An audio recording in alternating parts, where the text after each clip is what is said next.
Chapter 12. The Washington Post. The photographs said it all. Because of Drake and Sweeney, these poor people were dead. The file was thick. Rafter had worked very hard. It was my copy of Drake and Sweeney's complaint to the Bar Association. In one sentence, I had stolen their file, so now I should lose my license. But it was a shock. Drake and Sweeney wanted blood, my blood. It was frightening. Since I had started law school 10 years earlier, I had never thought of any other kind of work. What would I do without a law license? But there was one thing Drake and Sweeney didn't know yet. Tomorrow morning at 9 o'clock, Mordecai and I were starting a $4 million lawsuit against them for the death of the Burton family. I went into Mordecai's office. "What do I do?" I said. He smiled. "Same as they did. Call the Washington Post. I was at college with Tim Clausen. He's one of the best journalists." Next morning, we told Tim Clausen about the lawsuit against Drake and Sweeney. The Burton story was already big as a result of the march and my night in prison, and this made it even bigger. He asked us a lot of questions, and I was happy to answer. Drake and Sweeney went to the newspapers first. The story was in the newspaper the next day. For an old law company like Drake and Sweeney, it was the worst thing in the world. Arthur Jacobs' photo appeared next to Devon Hardy's. There were also photographs of Lonte Burton taken from the march. You didn't even have to read the story. The photographs said it all. Because of Drake and Sweeney, these poor people were dead. The next day, it got even worse for Drake and Sweeney. The post office didn't like all these stories in the newspapers, and they didn't want River Oaks as their real estate company. That left River Oaks with nothing. River Oaks told the Washington Post they didn't know the evictions were illegal. $1 million lawsuit for lost business by River Oaks against Drake and Sweeney was becoming possible. Arthur Jacobs phoned Mordecai at the Law Center. He wanted to meet Mordecai at Drake and Sweeney's offices to talk about the lawsuit. Without me. Mordecai smiled at me. "This could be the meeting," he said. "Maybe," I replied.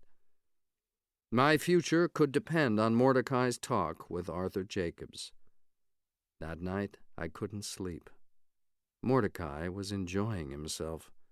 He told me afterward that he couldn't believe Arthur Jacobs was nearly 80. The old man told Mordecai immediately that Braden Chance was gone. He didn't choose to leave Drake and Sweeney. They told him to go.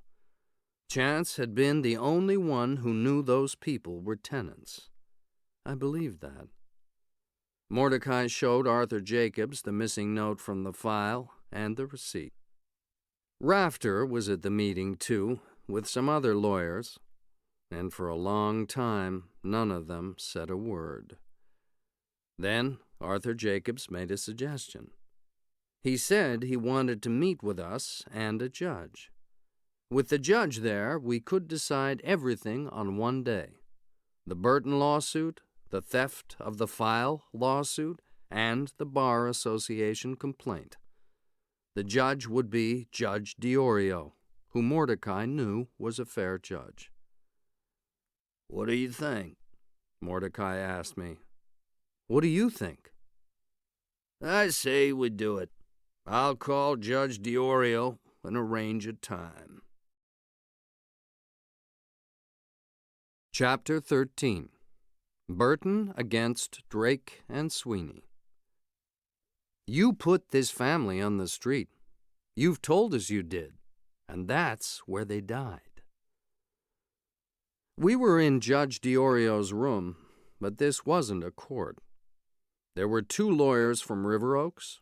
From Drake and Sweeney, there was Arthur Jacobs, Rafter, Nathan Malamud, and Barry Nutso. Why Malamud and Nutso, who were not going to speak for Drake and Sweeney? Then I understood. Malamud and Nutso had gone back to work after that Tuesday with Mister. They were fine, so why wasn't I? Judge Diorio said good morning, and then gave Mordecai 5 minutes to make the complaint against Drake and Sweeney in the Burton lawsuit. Mordecai needed just 2 minutes.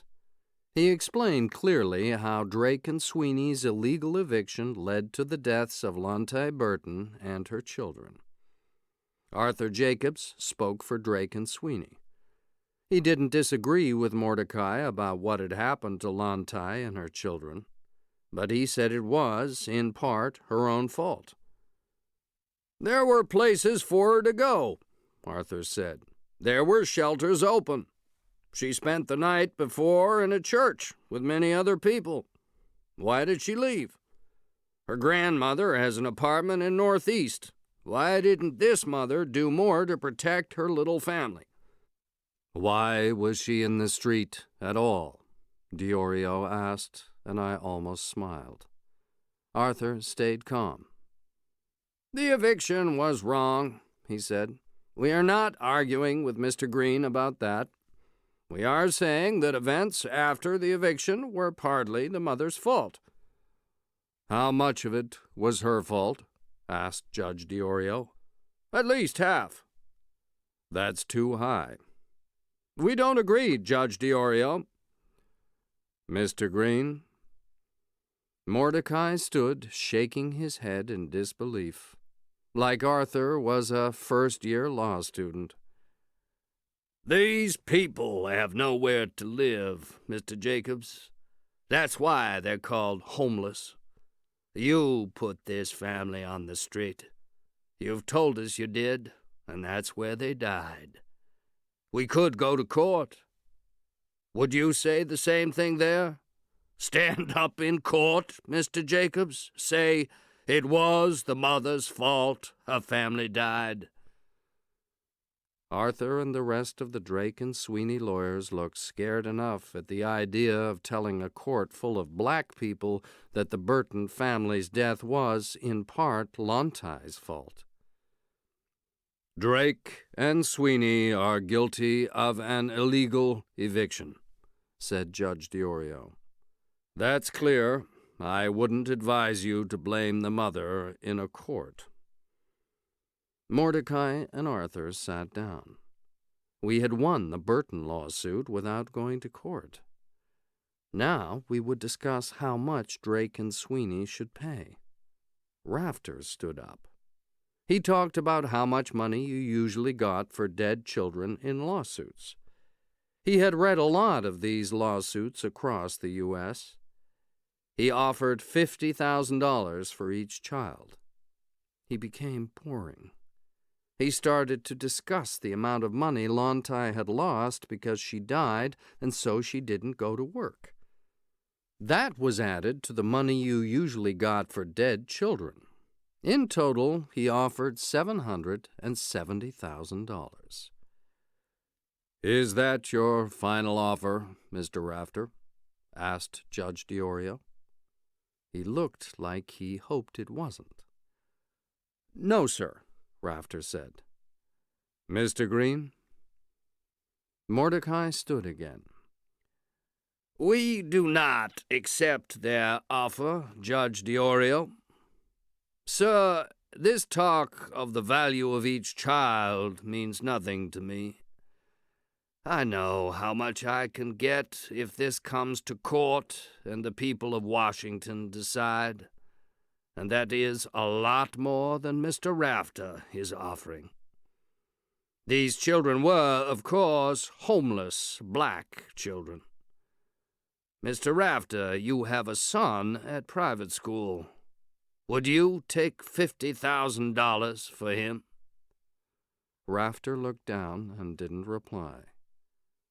"I can walk into a Washington court and I can get $1 million each for Lontai Burton's little children.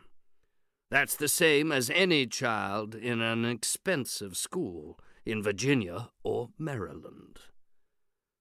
The defense team looked at each other.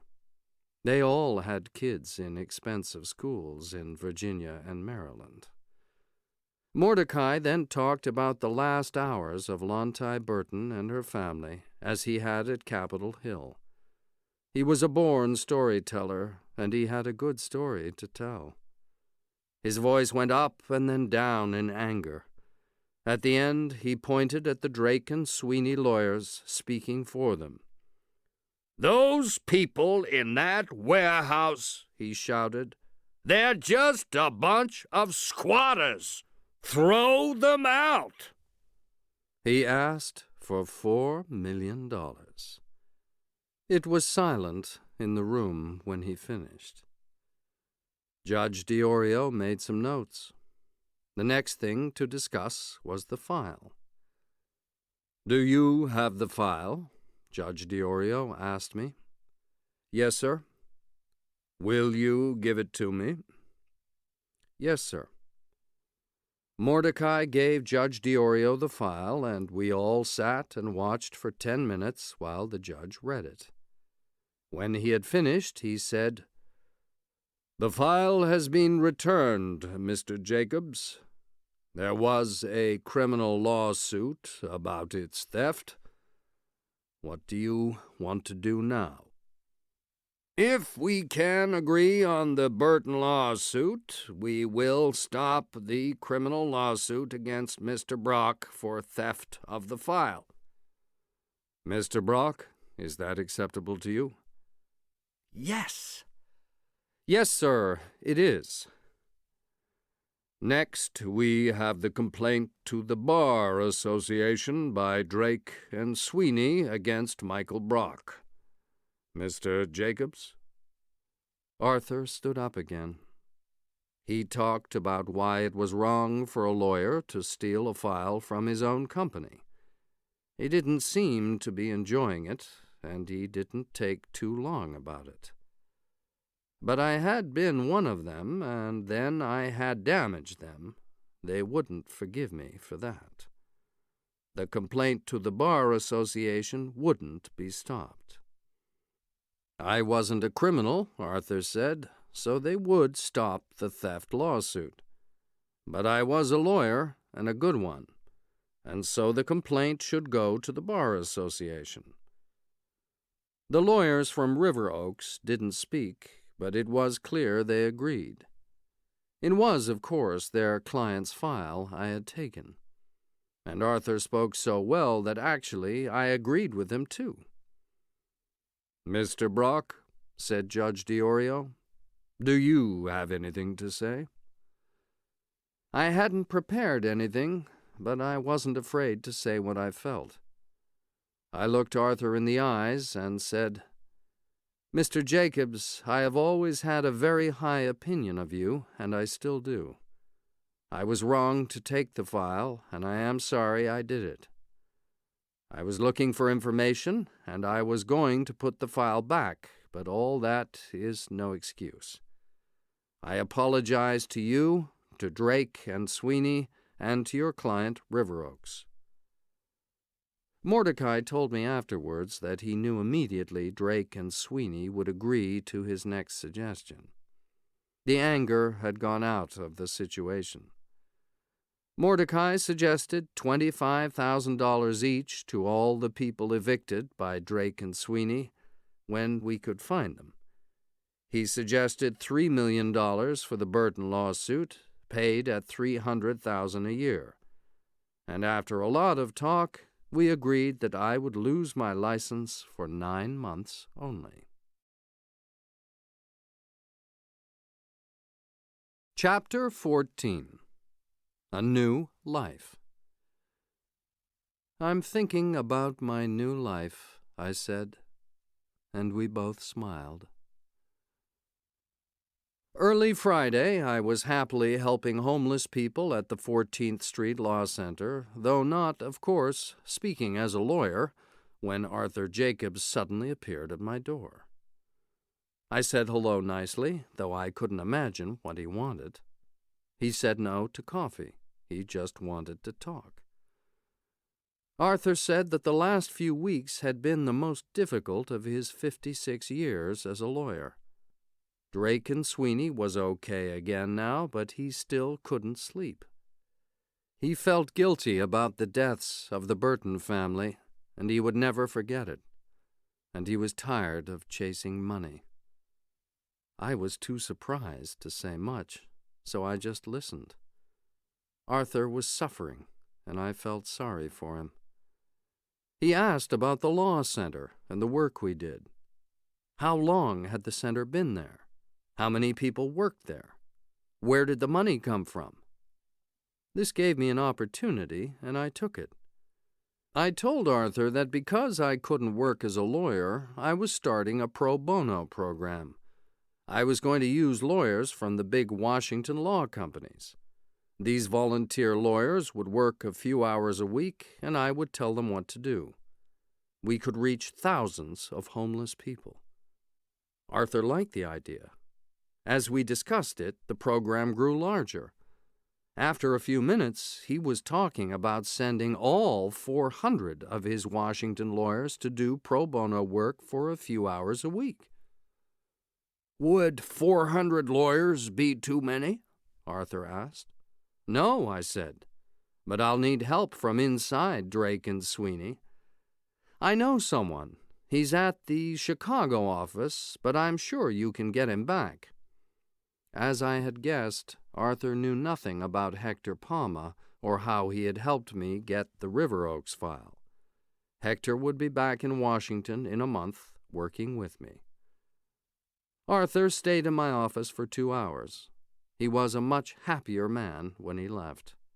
He had a purpose in life. I walked him to his car and then ran to tell Mordecai the good news. We could help as many homeless people as we needed to. Megan's uncle owned a house near Fenwick Island, right near the ocean, a perfect place for a weekend break. We left Washington Friday afternoon. I drove, and Megan told me where to go. And Ruby sat in the back seat, eating cookies, excited by the thought of spending a few days outside the city. Megan had told me very clearly that there were 3 bedrooms in her uncle's house, 1 for each of us. It rained Saturday, a cold shower that blew in from the ocean. Megan and I sat and watched it out of the window, sitting close together on the couch. "Where's our client?" I asked. "Ruby? Watching TV." "What are you thinking?" she asked quietly. "Everything and nothing. 32 days earlier, I had been married to another woman, living in a different apartment, and doing different work. I didn't even know the woman whose head was now on my shoulder. How could life change so much in a month? "I'm thinking about my new life," I said, and we both smiled.